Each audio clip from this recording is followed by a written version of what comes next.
Mr. Speaker, I'm offering this final amendment to assist our veterans.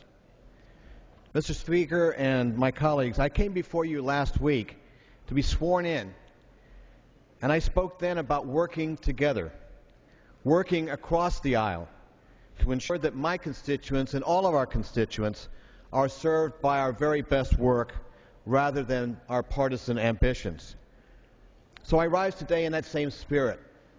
I rise today to ask that we come together on an amendment to help those who most deserve our gratitude and our assistance, the veterans who have bravely served to defend our homeland.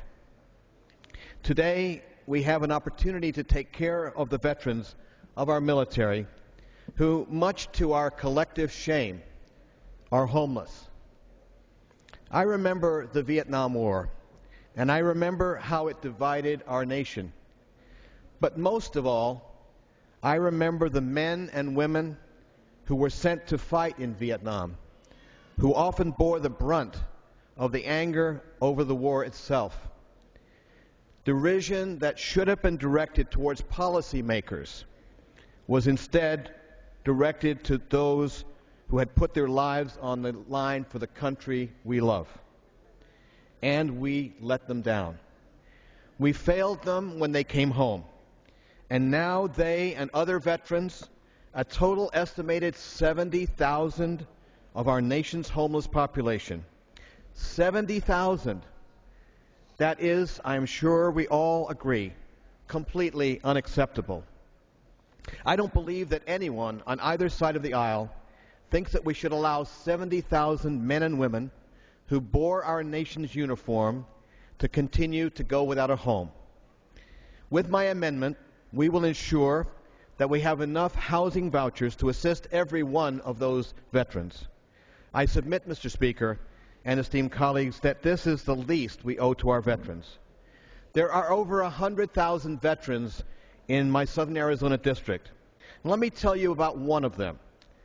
Christopher Murray, a disabled Operation Desert Storm medic and combat veteran who came to our office to seek our help when I served as the Congresswoman Gifford's district director. A bank was foreclosing on his home, and he had recently been diagnosed with terminal cancer. Our staff was able to work to rescind the foreclosure and allow Mr. Murray to stay in his own home. The simple dignity of being in your own home during your final days is something we all too often take for granted. We must not deny that dignity to those who have served, like Mr. Murray, served our country so well.